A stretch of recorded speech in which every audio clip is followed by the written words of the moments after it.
After my husband left me for his lover, I blocked his access to our finances. He never saw it coming. They say revenge is a dish best served cold. But mine arrived with the precision of a surgeon's scalpel and the finality of a judge's gavel. For 15 years, I'd been the devoted wife, the understanding partner, the woman who put everyone else's needs before her own.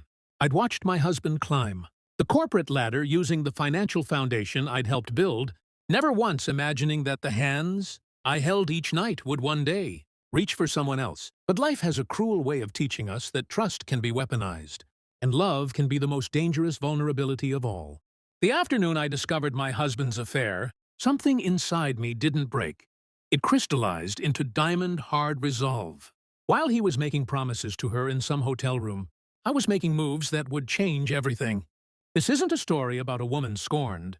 It's about a woman who finally opened her eyes and realized she'd been holding all the cards the entire time. If you've ever felt invisible, taken for granted, or wondered what it would feel like to reclaim your power in one decisive moment, then this story is for you. Subscribe now, because what happened next will make you question everything you thought you knew about marriage, money, and the quiet strength that lies dormant in people who've been pushed just one step too far. The envelope arrived on a Tuesday, which in retrospect felt fitting.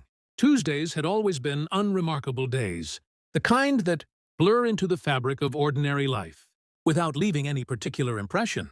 I remember standing in our kitchen, sunlight streaming through the windows onto the marble countertops. We'd chosen together 5 years ago, holding a cream-colored piece of paper that would unravel everything. I thought I knew about my marriage. It wasn't the affair that shocked me, not really. Deep down, in that place where we store truths too painful to examine in daylight, I'd known something was wrong for months, maybe even longer. It was the way Michael had started smiling at his phone. When he thought I wasn't looking, those secretive little grins that never quite reached his eyes anymore when he looked at me.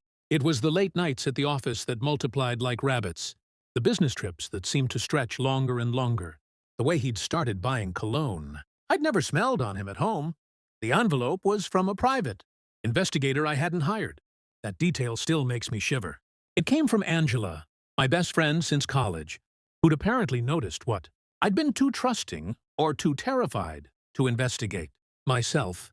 Inside were photographs. Not the kind you'd put in a wedding album. Michael with her at a restaurant. I'd mentioned wanting to try for our anniversary. Michael with her at the theater. Watching the show I'd begged him to see with me for months. Michael with her entering what the attached report identified as a luxury apartment he'd been renting for the past 7 months. 7 months. Not a mistake. Not a moment of weakness. 7 months of premeditation, of lies stacked upon lies, of a double life so elaborate it would have been impressive if it weren't so devastating. Her name was Simone. She was 32, 8 years younger than me, a marketing executive at a rival firm. She was beautiful in that effortless way some women are, with long dark hair and the kind of figure that came from having a personal trainer, rather than from chasing 2 kids around while trying to work from home. I stood there for what felt like hours, but was probably only minutes. Photographs spread across the kitchen island like a gruesome hand of cards. The house was silent except for the hum of the refrigerator and the distant sound of leaf blowers somewhere in the neighborhood. Our children, Emma, 12, and Jack, 9, were at school. Michael was at work, or at least that's where he'd said he'd be. For all I knew, he was with her. The strangest thing happened in that moment of absolute betrayal. I didn't cry. I didn't scream. I didn't feel the floor drop out from under me the way I'd always imagined I would if something like this happened. Instead, I felt something I hadn't felt in years. Absolutely crystal clear clarity. It was as if every decision I'd made in the past 15 years suddenly came into focus, and I could see the patterns I'd been too close to recognize. I'd been so busy being the perfect wife, the perfect mother, the perfect partner in our perfect life, that I'd forgotten to protect myself. You see, I came into our marriage with assets. Not insignificant ones either. My grandfather had left me a trust fund when I died. Nothing extravagant by billionaire standards, but enough to make a real difference. $300,000 that I'd invested carefully in my 20s. watching it grow. Then, there was the small tech company I'd founded fresh out of business school, a content management system that I'd eventually sold for $1.2 million 6 months before Michael and I got engaged. Michael had been charming about it, in the way that men who are threatened by successful women often are. He'd praised my business acumen while simultaneously suggesting that maybe, with marriage and children on the horizon, it would be wise to pool our resources. "We're a team now," he'd said, holding my hands across the candlelit table where he'd proposed. "What's mine is yours, and what's yours is mine." That's what marriage means. I'd been young enough and in love, enough to believe that combining everything was romantic rather than risky. We'd opened joint accounts, put both our names on everything, intertwined our financial lives so completely that it had felt like becoming one person. His career had taken off. He'd climbed from middle management to VP of operations at a major manufacturing firm, and his six-figure salary had seemed like our money. My decision to step back from my career to raise our children had seemed like our choice. The house we'd bought, the investments we'd made, the life we'd built. It had all seemed like ours.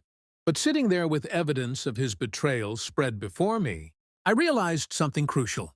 While emotionally I'd given him everything, legally I'd maintained more control than I'd remembered. Years ago, at my lawyer's insistence during the estate planning after Jack was born, I'd kept certain accounts in my name only. The original trust fund money, though grown substantially, remained mine. Some of the stock investments from my company sale had been kept separate on advice from my financial advisor, who'd warned me about the importance of maintaining individual credit and assets even in marriage. At the time, I'd felt almost guilty about it, as if keeping something separate was a betrayal of the "what's mine is yours" philosophy Michael had championed. But my advisors had been insistent, and I'd been too busy with a newborn and a toddler to argue. So I'd signed where they told me to sign, maintained separate accounts I rarely thought about, and went on building our life together. Now, standing in our kitchen with my heart rate surprisingly steady, I realized that unconscious decision had left me with something Michael didn't know I had: leverage. I carefully gathered the photographs and slid them back into the envelope. Then I did something that felt simultaneously impulsive and inevitable. I called my lawyer. Not the family lawyer we used for estate planning, but my lawyer, the one who'd handled the sale of my company and had been managing my separate assets all these years. "Elizabeth," I said when her assistant put me through, my voice calm in a way that surprised me. "I need to see you today. It's about my marriage and it's urgent." The meeting in Elizabeth's downtown office felt surreal, like watching myself in a movie. She reviewed the documentation from the private investigator, made notes in her precise handwriting, and then pulled up files I'd almost forgotten existed. Account statements, investment portfolios, property deeds.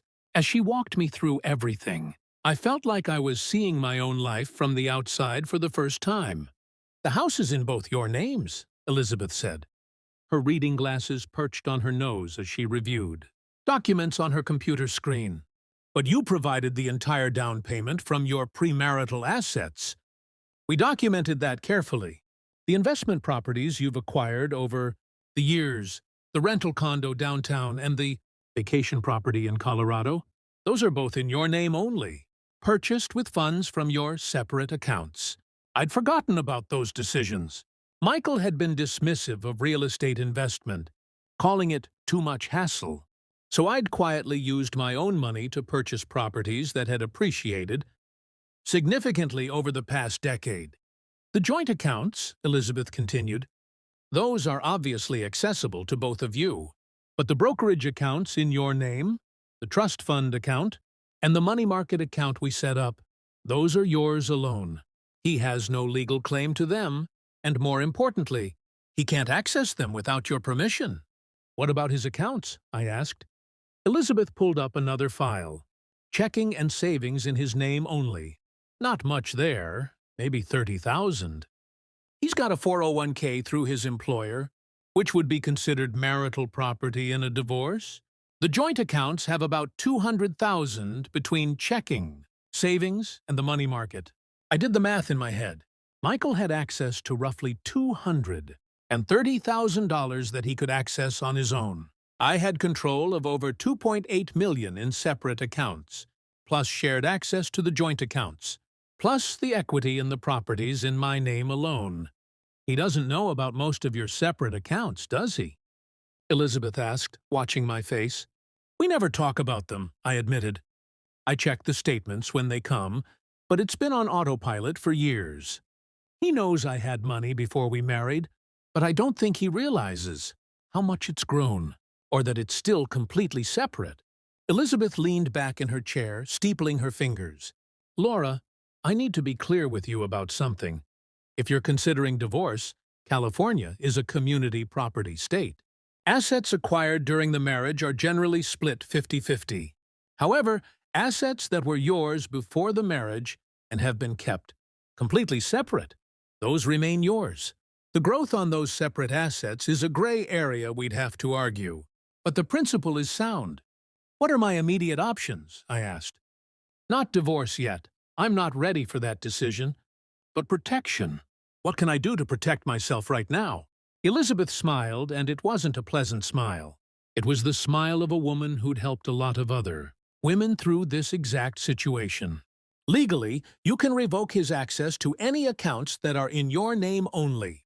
You can move money from joint accounts to separate accounts, though I'd advise caution there, as you don't want to be accused of hiding marital assets. What you can do is secure what's already yours and ensure he can't dissipate marital assets while you're figuring out your next move. We spent the next 2 hours creating what Elizabeth called a financial protection plan. She drafted letters to banks and investment firms, revoking any secondary access Michael might have had to my separate accounts. We reviewed the joint accounts and decided I would transfer exactly half to a new account in my name only, protecting my interest without overreaching. We documented everything meticulously, creating a paper trail that would protect me if this ended up in court. By the time I left Elizabeth's office, it was mid-afternoon. Michael would be home in a few hours, probably with another excuse about why he was late. Another lie to add to the collection. I picked up the kids from school, helped Jack with his math homework, listened to Emma talk about drama with her friend group, made dinner, chicken parmesan, one of Michael's favorites, which suddenly felt like an absurd detail. Why was I still making his favorite meals? He came home at 7:30, loosening his tie as he walked through the door. Sorry I'm late, he said, kissing my cheek with practiced ease. The Henderson meeting ran long. I almost laughed. The Henderson meeting. Such a specific lie, complete with a name I could verify if I wanted to. But I didn't want to. I didn't need to. I knew the truth, and he didn't know I knew. And that knowledge sat in my chest like a secret weapon. How was your day? He asked, grabbing a beer from the refrigerator. Productive, I said, and it wasn't a lie. That night, after the kids were in bed, after Michael had fallen asleep with the television on, like he always did, I sat in my home office and executed the plan Elizabeth and I had created. Click by click, I secured my financial independence. I changed passwords. I revoked access. I transferred funds. By midnight, Michael's ability to touch my premarital assets had been completely eliminated. He could still access the joint accounts, but only the joint accounts. Everything that was mine remained mine, protected behind passwords only I knew. The strangest part was how methodical it felt. There was no dramatic music, no moment of vengeful triumph, just me in my pajamas, drinking chamomile tea and systematically protecting myself from the man I'd loved for 15 years. The man who was snoring softly in our bed, probably dreaming about her. I allowed myself one moment of emotion that night. After everything was done, after every account was secured, I sat back in my chair and let myself cry. Not hysterical sobs, but quiet tears for the marriage I'd thought I had, for the man I'd thought he was, for the 15 years I'd invested in a partnership that had apparently been one-sided. I cried for the fact that I had to protect myself from someone who'd promised to love and cherish me. And then I dried my eyes, closed my laptop, and went to bed. The thing about betrayal is that it doesn't announce itself all at once. It unfolds in layers, each revelation more painful than the last. Over the next 2 weeks, I became someone I'd never imagined I could be. Suspicious, vigilant, strategic. I checked our phone bills and found hundreds of texts to her number. I monitored our credit cards and saw charges for jewelry I'd never received. Dinners at restaurants we'd never visited together. Hotel rooms in cities he'd supposedly traveled to, alone for business. I hired my own private investigator, not to confirm what I already knew, but to document it thoroughly. In case of divorce, Angela had advised, California might be no fault, but having evidence could help in other ways. Custody decisions, spousal support negotiations, the court of public opinion. Michael continued his double life, apparently confident in his deception. He'd come home and ask about my day, help Jack with his science project, watch TV with Emma, make love to me with what seemed like genuine affection. It was the making love part that nearly broke me. How could he touch me, be intimate with me, look into my eyes, when he was sleeping with someone else? How could he compartmentalize so completely? But I was learning to compartmentalize too. During the day, I was Laura Thompson, devoted wife and mother, running errands and attending PTA meetings. At night, after everyone slept, I was someone else entirely, a woman preparing for war. I met with Elizabeth twice more, reviewing California divorce law, discussing strategies, preparing for possibilities. I opened a separate bank account at a different institution and moved half of our joint savings. There, my half. Legally speaking, though Michael didn't know it existed, I also did something that surprised even me. I started looking at my own career with fresh eyes. For 12 years, I'd been a stay-at-home mother, telling myself it was what our family needed. But the kids were older now, more independent. And sitting there with evidence of my husband's affair, I realized I'd made myself financially vulnerable by stepping away from my career. Yes, I had my separate assets, but I had no current income of my own. In a divorce, that would make me dependent on spousal support. I hated that idea with a passion I hadn't known I possessed. So I reached out to old colleagues, updated my LinkedIn profile, started having coffee meetings with people in my industry. The tech world had changed dramatically since I'd sold my company, but the skills I'd developed, project management, systems thinking, leadership, those were still valuable. Within a week, I had 2 serious offers, a consulting position that would let me work from home and a director-level position at a mid-sized software company. Both paid well. Both would give me independence. 3 weeks after receiving that envelope from Angela, I was sitting at dinner with my family when Michael's phone buzzed. He glanced at it, and I saw something flicker across his face, pleasure mixed with guilt. He excused himself, saying it was work, and stepped out to the backyard to take the call. Through the kitchen window, I watched him pace, smiling. His whole body language transformed. He was talking to her, I knew. Right there, 20 feet from his children, from his wife, from the life he was systematically betraying. Emma noticed me watching. "Mom, you okay?" I turned to her, my beautiful daughter who looked so much like me, and made a decision. "I'm fine, sweetheart. Actually, I'm better than fine. I have some news." Both kids looked at me expectantly. "I've accepted a new job. I'm going back to work." Jack's face lit up. "Really? Doing what?" "I'll be a director at a software company. It means I'll be out of the house more during the day, but I'll still be here for you guys.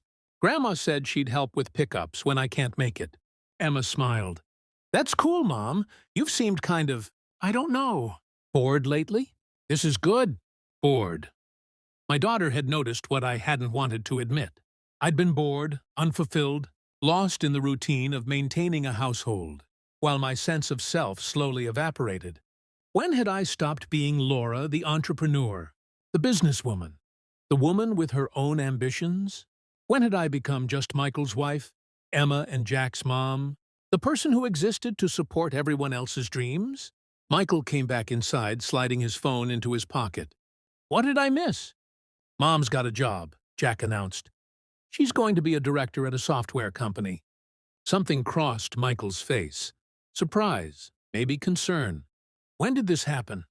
"Over the past few weeks," I said. meeting his eyes steadily. "I've been doing interviews. The offer came through this afternoon. We should talk about this," he said, and I heard the subtle attempt at control. "That's a big decision for our family." "I've made the decision," I said calmly. "I start in 2 weeks." For just a moment I saw irritation flash in his eyes. He wasn't used to me making unilateral decisions about my own life. We'd always discussed everything. Or at least I'd always asked his opinion before doing anything significant. But I wasn't that woman anymore. That woman had died the day I opened an envelope and saw her husband's secret life, spread out in glossy photographs. That night, after the kids were asleep, Michael tried to initiate a conversation about my job. "Don't you think we should have discussed this? What about your time with the kids? What about—" "What about what, Michael?" I interrupted, and my voice was sharper than I'd intended. "What about the fact that I've put my career on hold for 12 years? What about the fact that our children are old enough not to need me home every second? Or what about the fact that you might not like me having financial independence?" He looked genuinely taken aback. "That's not fair. I've always supported your choices." "Have you?" I asked. "Or have you supported the choices that made your life easier?" We stared at each other, and I saw him recalibrate, sliding back into the charming, understanding husband role he played so well. "You're right," he said, stepping closer and putting his hands on my shoulders. "I'm sorry. I'm being selfish. I just worry about you taking on too much. But if this is what you want, I support you completely." Liar, I thought, even as I let him pull me into a hug. "You don't support me. You don't even see me. You're too busy building a life with her to notice that. I'm building a life without you." The next morning, something shifted.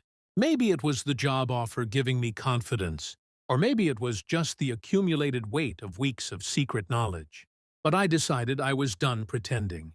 Not done with the marriage. I hadn't made that decision yet, though it seemed increasingly inevitable. But done pretending I didn't know. Done performing the role of the oblivious wife. I waited until Michael left for work, until the kids were at school, and then I called Angela. "I need you to meet me for lunch. And bring wine. I have a story to tell you." Over salads at a cafe downtown, I laid out everything. The photographs she'd sent, the subsequent investigation, the financial moves I'd made, the job I'd accepted.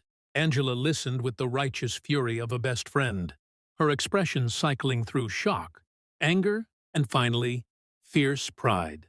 "You've been protecting yourself," she said. "Good. But Laura, when are you going to confront him?" "I don't know," I admitted. "Part of me wants to keep this going, see how long he'll lie to my face. Part of me wants to scream at him until my voice gives out.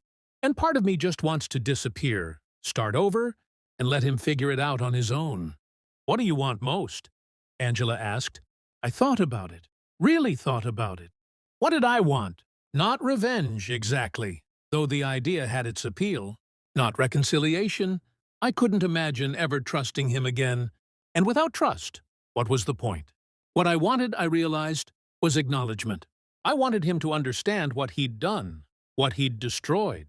I wanted him to see me clearly for perhaps the first time in years. And I wanted to make decisions about my future from a position of strength, not desperation.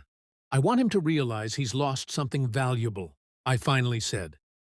"I want him to understand that I'm not just going to fade away quietly. And I want my kids to see their mother as someone strong, someone who doesn't accept being treated badly." Angela reached across the table and squeezed my hand. "Then make him see it." The opportunity came sooner than I expected. That Friday night, Michael announced he had another business trip. Houston. 3 days. Some crisis with a major client. I nodded, said all the appropriate supportive wife things, and watched him pack his bag. He kissed me goodbye, told the kids he loved them, and climbed into an Uber headed for the airport. 20 minutes later, my phone buzzed with a text from my private investigator. He didn't go to the airport. Heading to the apartment downtown. "Want me to follow?" I texted back. "No, I know where he is. Send me the address again." I spent that evening creating normalcy for Emma and Jack. Homework help, dinner, a movie, while my mind worked through possibilities. By the time I'd tucked them both into bed, I'd made a decision. I called my mother, who lived 30 minutes away, and asked if she could come stay with the kids tomorrow.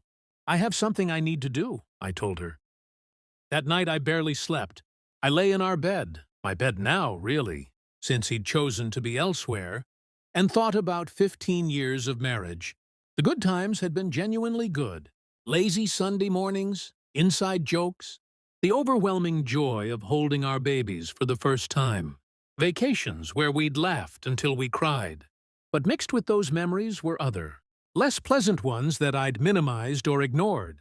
The way he'd dismissed my opinions in front of his colleagues. The times he'd made me feel foolish for having emotional reactions to things. The gradual erosion of my confidence as I'd molded myself into the wife he seemed to want. Had I been happy, or had I been comfortable? There's a difference, I'd come to realize. Comfort can feel like happiness if you stop examining it too closely. Saturday morning arrived cool and cloudy, the kind of day that feels suspended between seasons. My mother arrived promptly, took one look at my face, and pulled me into a hug. "Whatever you're doing," she whispered, "I'm proud of you." I drove downtown in a daze of adrenaline and certainty, parked in front of the luxury apartment building my investigator had identified as Simone's residence, and sat in my car for 10 minutes, gathering my courage. Not courage to confront them. I had plenty of that. Courage to see it, to make it real. To step fully into this new reality where my marriage was truly over. Finally, I got out of the car and walked into the building. The doorman smiled politely. "Can I help you?" "I'm here to see Simone Keller," I said, amazed at how steady my voice sounded. "I'm her." I paused, considering. "I'm someone she needs to speak with. It's urgent. Is she expecting you?" "No," I said. "But she'll want to see me. Tell her Laura Thompson is here." Michael's wife. The doorman's professional demeanor cracked slightly. He knew exactly who Michael was, which told me everything I needed to know about how often my husband visited this building. He picked up the phone, had a whispered conversation, and then nodded toward the elevator. 10th floor, apartment 1014. I rode the elevator up, watching the numbers climb, feeling remarkably calm. The doors opened, and I walked down a hallway with artwork on the walls, past doors that probably hid other people's secrets, until I reached 1014. Before I could knock, the door opened. Simone was even more beautiful in person than in the photographs, wearing jeans and an oversized sweater, her hair pulled back in a ponytail. She looked young and scared and defiant all at once. Behind her, in the open-concept living space, I could see Michael frozen on the couch, his face drained of color. "I'm not here to make a scene," I said, looking directly at Simone. "I just want to have a conversation. May I come in?" She stepped aside, and I walked into my husband's secret life. The apartment was beautifully decorated, modern and clean, with floor-to-ceiling windows offering a view of the city. There were photographs on the shelves, her photographs, her memories, but also ones that included him. Michael at the beach, Michael laughing at some restaurant, Michael existing in a whole separate reality that had nothing to do with me. He stood up from the couch, started to speak. "Laura, Don't," I said, holding up my hand. "Don't say whatever you were about to say. Don't tell me it's not what it looks like, or that you can explain. We're past that now." I turned to Simone, who was standing near the kitchen island, her arms wrapped around herself. "How long have you known he was married?" She swallowed hard. "From the beginning. He told me his marriage was over, that you were staying together for the kids, but that you were essentially just roommates." I actually laughed at that. "Is that what he said? We're roommates who sleep together, who go to marriage counseling. Oh, wait, that's something I wanted to do that he said we didn't need. We're roommates who planned a vacation to Hawaii next month, whose children think their parents are happily married." Simone's eyes widened, and she looked at Michael. "Hawaii, you said?" "He says a lot of things," I interrupted. "That's something you'll learn about him, Simone. He's very good at saying whatever people want to hear." I finally looked at Michael fully, and was gratified to see genuine fear in his eyes. Good. He should be afraid. "How long?" I asked him. "And please, for once in our marriage, tell me the truth." 8 months, he said quietly. 8 months, I repeated. Not 7, like I thought. 8. That's interesting math, Michael. 8 months ago was our anniversary. The weekend we left the kids, with my mom, and went to that bed and breakfast in wine country. The weekend you told me you'd never loved me more. So when did she start? Before that weekend? During? Right after? Laura, please, answer the question. Before, he admitted, and at least he had the grace to look ashamed. It had already started. I don't know why, it happened. And then I couldn't stop it. You couldn't stop it, I said flatly. Like it was weather. Like it was something that happened to you instead of choices you made. Every single day for 8 months. I turned back to Simone. Did you love him? The question seemed to catch her off guard. Yes, I do. Did he tell you he loved you? Yes. Do you believe him? She hesitated, and in that hesitation I saw doubt. Good. She should doubt him. I doubted him, and I'd known him 15 years longer. I thought I did, she said finally. I nodded, feeling oddly compassionate toward this woman who'd been sleeping with my husband. She was a symptom, not the disease. The disease was Michael's selfishness, his inability to be honest, his willingness to destroy what we'd built for the excitement of something new. Here's what's going to happen, I said, and my voice was steady, calm, the voice of someone who'd thought this through. Michael, I want you to stay here tonight. Don't come home. Tomorrow, you can come by the house at 1 o'clock. When the kids are at their friends' houses, and we'll talk about next steps. But you're not coming home today. Laura, you can't just kick me out of my own house. Our house, I corrected. And actually, I can. The down payment was entirely mine, from money I had before we married.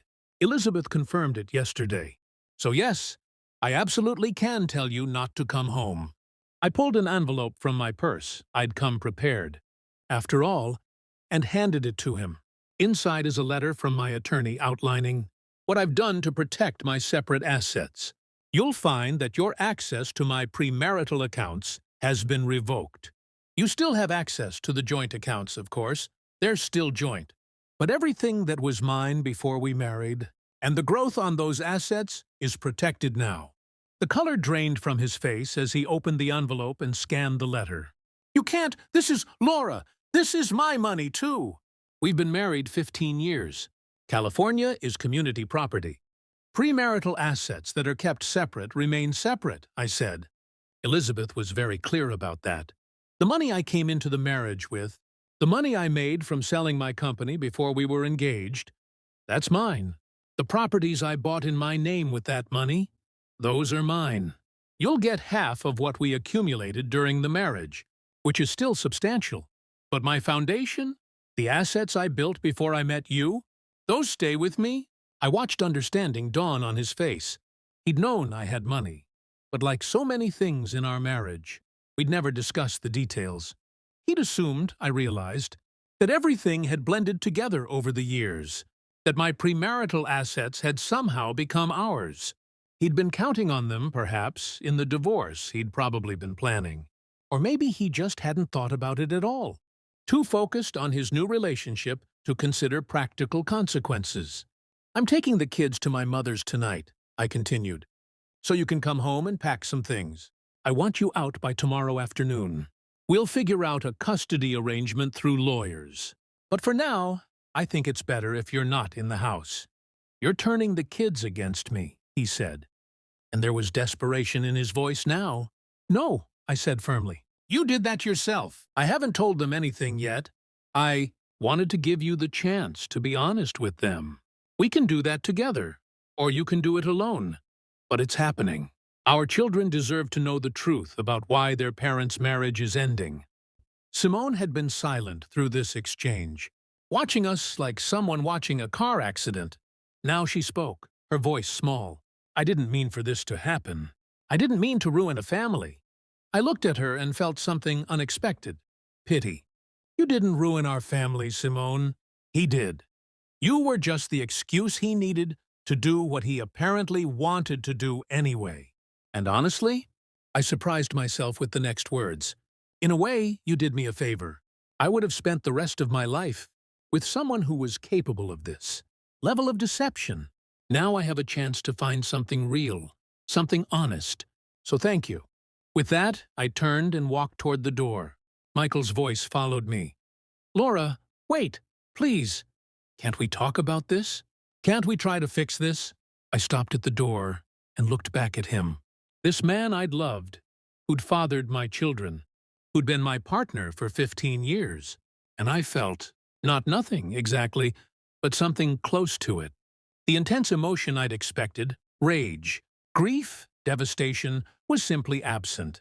In its place was clarity and, strangely, relief. Michael, I said quietly, there's nothing left to fix. You broke this so thoroughly that all the apologies and counseling in the world couldn't put it back together. And here's the thing. I don't want to fix it anymore. I'm tired. I'm tired of being the one who smooths everything over, who makes excuses, who pretends not to notice when things are wrong. I'm just done. I left the apartment, took the elevator down, walked through the lobby past the doorman who wouldn't quite meet my eyes, and got into my car. Only then, sitting in the parking garage of my husband's mistress's apartment building, did I finally break down. But even the crying felt different than I'd expected. Not the devastated sobs of a shattered heart, but something closer to mourning the death of illusions. I was crying for the marriage I'd thought I had, the partnership I'd believed in, the future I'd envisioned that would now never exist. And underneath the grief, surprising me with its strength, was something else, anticipation. Fear, yes, about what came next, about raising kids through a divorce, about rebuilding my life, but also excitement. For the first time in years, maybe for the first time since I'd gotten married, I belonged completely to myself. My time, my choices, my future, they were mine. I drove to my mother's house, where Emma and Jack were playing in the backyard. I stood at the window watching them. These two perfect humans I'd made with someone who'd turned out to be a stranger. They deserved better than what was coming. The disruption, the divided holidays, the shuttle between two houses. But they also deserved better than watching their parents stay together in a hollow marriage. They deserved to see what it looked like to have integrity, to make hard choices, to rebuild after betrayal. Mom? Emma had come inside and was looking at me with concern. Are you okay? You look like you've been crying. I pulled her into a hug. This daughter who was becoming a young woman, who would navigate her own relationship someday, who was watching and learning from everything her parents did. Honey, Dad and I need to talk to you and your brother about something. Can you get Jack? Let's sit down together. When both kids were settled on my mother's couch, looking at me with worried eyes that were too perceptive for their ages, I took a deep breath and did the hardest thing I'd ever done. Your dad and I are going to separate, I said. And even though I'd rehearsed the words 100 times in my mind, they still felt like stones in my mouth. This isn't about you. You both need to know that. Absolutely nothing about this is your fault. Your dad and I both love you more than anything in the world, and that will never change. But sometimes adults make mistakes, and sometimes relationships change. And your dad and I have realized we can't be married anymore. Jack's face crumpled immediately. Is it because of Dad's friend? The lady with the dark hair? My heart stopped. What do you mean, sweetheart? I saw her picture on Dad's phone once, he said, tears starting to roll down his cheeks. When he was showing me a game, she was in his photos. I asked who she was, and he said she was just a friend from work. But he looked weird about it, like he was lying. Emma was staring at her brother, then at me, and I watched understanding dawn across her face. She was 12, old enough to put pieces together, and her expression shifted from confusion to hurt, to anger in the space of seconds. He cheated on you, she said, and it wasn't a question. I wanted to lie, to protect them from the ugliness of adult betrayal. But I'd already decided they deserved truth. Yes, I said simply. Your father has been seeing someone else. That's why we can't stay married. But I need you both to understand something important. This is between your dad and me. He's still your father. He still loves you. The relationship between parents and children, is different from the relationship between spouses. What happened between your dad and me doesn't change how much he loves you. Jack launched himself into my arms, sobbing, and Emma sat frozen, her jaw tight. My mother, who'd been standing in the doorway, came and sat beside Emma, putting an arm around her shoulders. "It's okay to be angry," my mother said softly. "It's okay to feel however you feel. There's no right or wrong way to react to this." "I hate him," Emma said, and her voice was cold in a way that frightened me.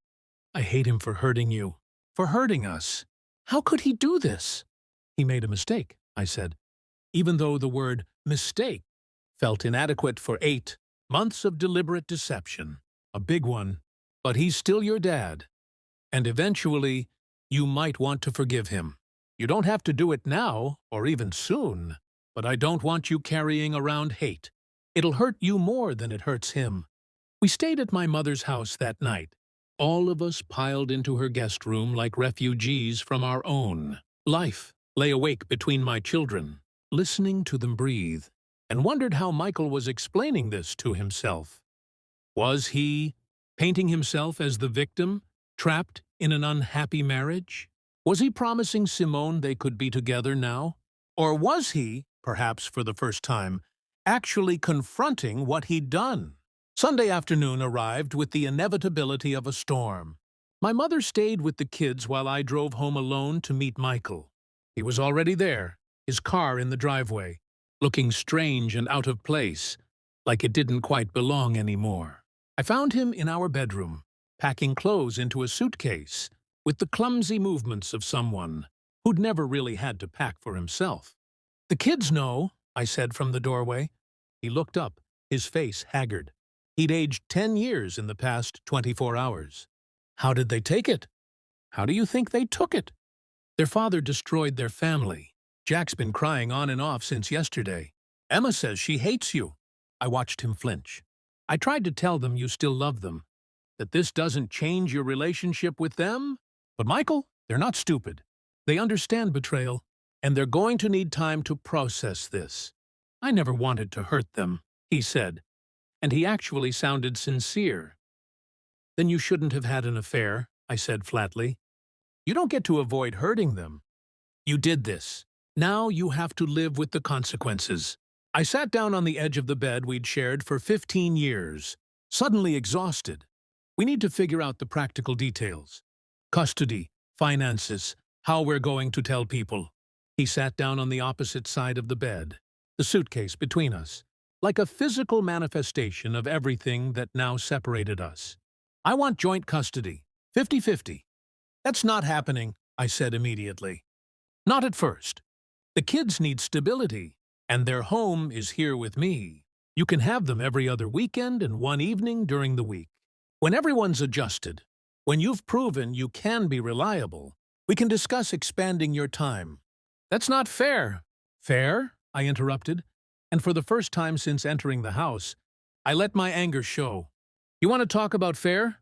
Was it fair that you spent 8 months lying to my face? Was it fair that you spent our money, my money, on hotel rooms and gifts for another woman?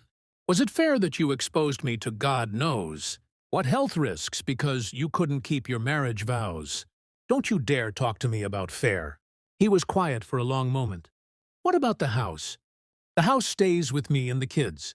You can take your clothes, your personal items, your office equipment. Everything else stays. Elizabeth is drawing up a complete asset division. But the short version is this. You get half of what we accumulated during the marriage. The joint accounts will be split. Your 401k is yours. My premarital assets and their growth stay with me, along with the properties I purchased in my name. The house will probably have to be sold eventually, but not until the kids are more settled." "I don't have anywhere to go," he said, and there was a pathetic quality to his voice that made me want to scream. "You have Simone's apartment," I said coldly. "Or you can get your own place.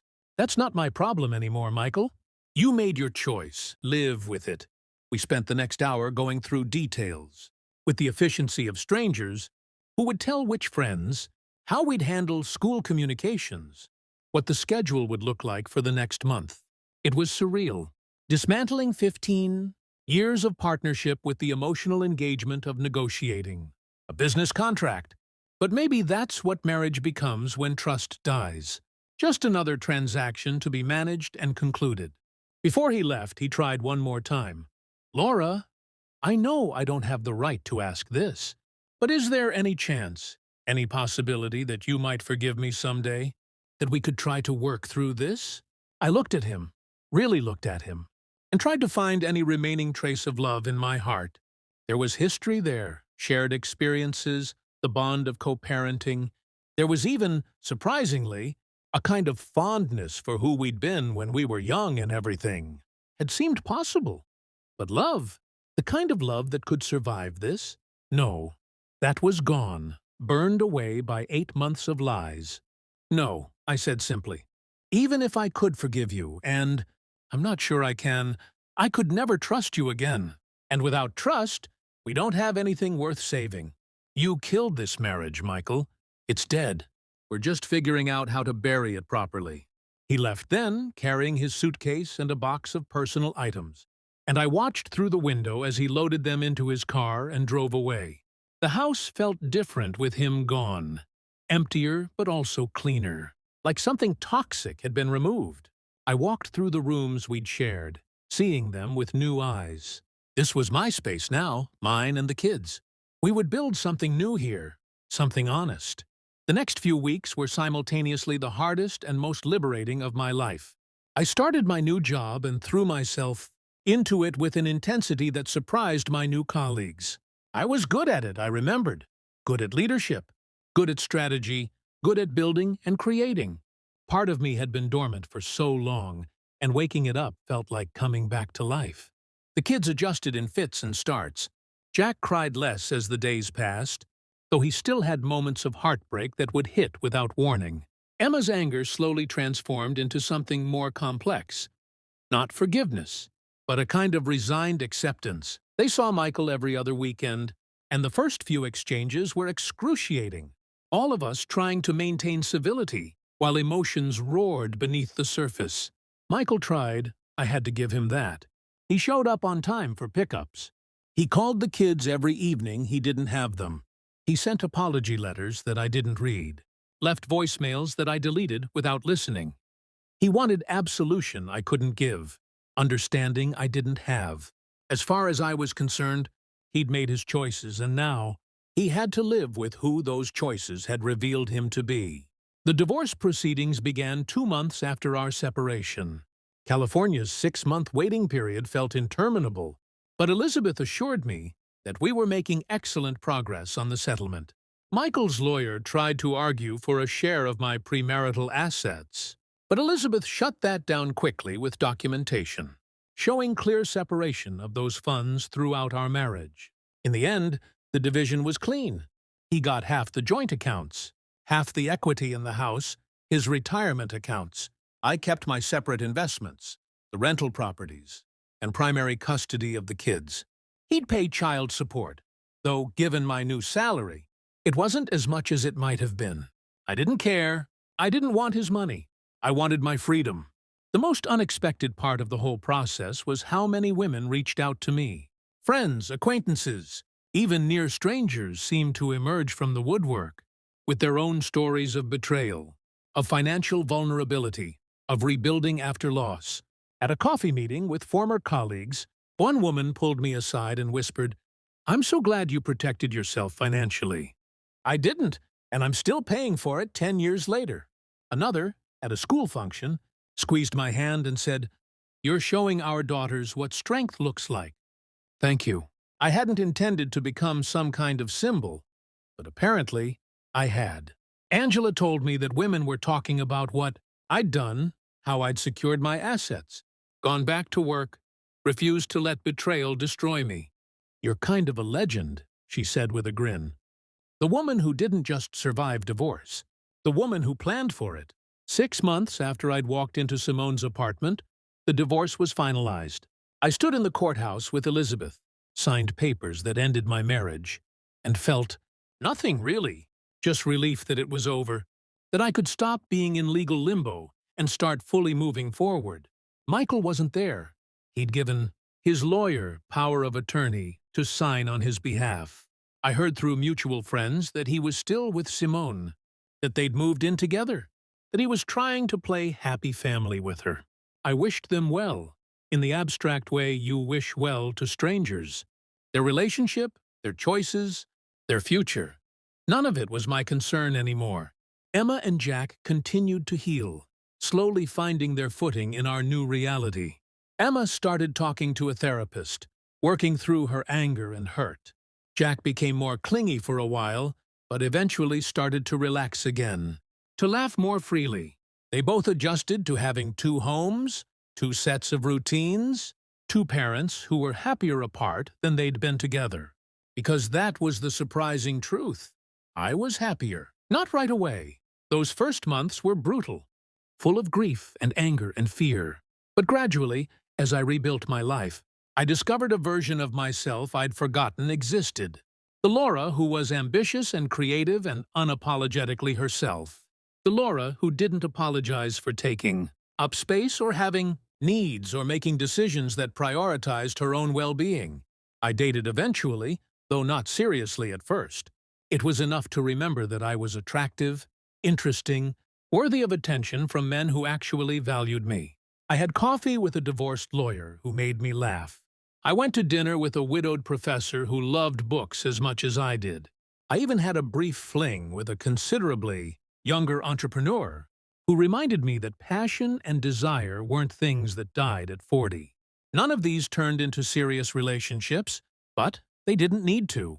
They were proof that life continued, that possibilities remained, that the end of my marriage wasn't the end of my story. A year after the divorce, I was having dinner with Angela when she brought up Michael. "Have you heard?" she asked carefully. "About him and Simone?" "No, and I don't really want to," I said, but she continued anyway. "They broke up. Apparently she found texts on his phone. He was seeing someone else. I should have felt vindicated, I suppose. Proved right. Instead, I just felt tired." "Of course he was," I said.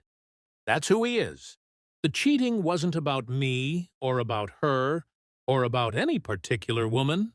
It was about him, about whatever emptiness he's trying to fill by constantly seeking validation from someone new. "Are you okay?" Angela asked. "I'm fine," I said, and realized it was true. I'm genuinely fine. He's not my problem anymore. She's not my problem. The only person I'm responsible for is myself and my kids, and we're doing really well. And we were. Jack had joined the robotics club and discovered a passion for engineering. Emma was thriving in school, her confidence returning as she watched her mother build a successful career and independent life. I'd been promoted at work. I'd started training for a half marathon. I'd joined a book club and made new friends who knew me as Laura, not as Michael's wife or as half of a couple. The final piece of closure came 18 months after I'd blocked Michael's access to my accounts. I was cleaning out the garage when I found a box of old photographs, wedding pictures, honeymoon snapshots, family portraits from happier times. I sat on the garage floor going through them and felt a strange mix of emotions. That couple in the pictures looked so young, so hopeful, so convinced they'd last forever. They had no idea what was coming, and I felt a kind of gentle pity for them both. For the woman I'd been, who'd trusted so completely, and even for the man he'd been before whatever happened to change him. I didn't throw the pictures away. They were part of my history, part of my children's history, and erasing them wouldn't change what had happened. Instead, I packed them carefully in a storage box labeled "Past Lives" and put them in the back of the closet. Acknowledged but not dwelling, remembered but not defining. Emma found me sitting there, surrounded by remnants of a marriage that no longer existed. She sat down beside me, picked up a wedding photo, studied it. "You looked really happy," she said. "I was," I admitted. At that moment, I was. But people change. Circumstances change. What matters isn't that it ended, but how we move forward from the ending. Wat is doen? Do you regret it? Marrying Dad, I mean? I thought about it carefully. "No," I said finally. "Because if I hadn't married him, I wouldn't have you and Jack." And you two are the best things I've ever done. Everything else, the pain, the betrayal, the divorce, all of it was worth it because I got to be your mom. Emma leaned her head on my shoulder. You're pretty amazing, you know that? I laughed. I'm really not. I'm just someone who got knocked down and decided to get back up. That's not amazing. That's just survival. No, Emma said firmly. It's more than that. You didn't just survive. You thrived. You got a job you love. You're happy. You're showing me and Jack that you don't have to stay in something that's hurting you just because it's comfortable or because you're scared. You're teaching us that we're worth fighting for. That's amazing. Maybe she was right. Maybe what I'd done, protecting myself, rebuilding my life, refusing to accept less than I deserved, maybe that was worth something. Not just for me, but for my children, who were watching and learning what it looked like to have boundaries, to value yourself, to know when to hold on and when to let go. 2 years after the divorce, Michael reached out directly for the first time. Not about the kids, not about logistics, but to talk. I almost deleted the email without reading it, but curiosity got the better of me. It was long, rambling, full of apologies and explanations and requests for forgiveness. He'd been in therapy, he said. He'd been working on himself, trying to understand why he'd done what he'd done. He wanted me to know that he understood now how much he'd hurt me, how selfish he'd been. He didn't expect me to forgive him, but he hoped someday I might be able to understand. I read it twice, then closed my laptop and went for a run. By the time I came back, sweaty and exhausted and clear-headed, I knew what I wanted to say. I wrote back, keeping it brief. Michael, I appreciate you sharing where you are in your journey. Therapy is good. Self-awareness is good. Understanding the harm you caused is good. But I need you to know that I don't need your apologies anymore. I've moved past what happened between us. I don't carry anger or resentment. I barely think about it anymore. I hope you find peace. I hope you become a better man. And I hope you're a good father to our children. But I don't need closure from you. I found my own closure. I wish you well, but I don't need to be. Part of your healing process. Take care, Laura. I hit send and felt nothing. No triumph, no satisfaction, no residual pain.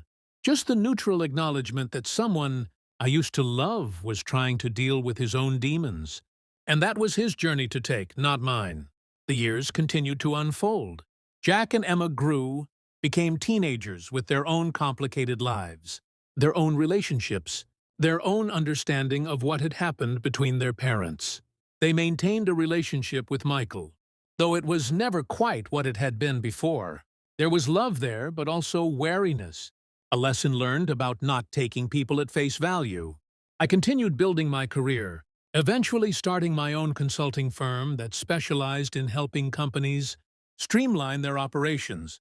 The business thrived, partly because I was good at what I did, but also because I'd learned valuable lessons about protecting yourself, about maintaining your own identity even within partnerships, about the importance of having something that was entirely yours. I dated more seriously as time went on. There was Richard, the architect who designed sustainable buildings and made me feel beautiful. There was David, the high school teacher who loved hiking and introduced me to meditation. And eventually, there was Thomas, the divorced father of 3 who understood what it meant to rebuild after betrayal, who valued honesty above all else, who saw me clearly and loved what he saw. Thomas and I took it slow, both of us wary of rushing into anything, both of us protective of our children and our hard-won independence. But slowly, carefully, we built something real. Not perfect. Nothing is perfect, but honest and mutual, and based on seeing each other as complete individuals, rather than as pieces needed to make ourselves whole. 5 years after my divorce, standing in my kitchen, the same kitchen where I'd opened that envelope from Angela, I realized something profound.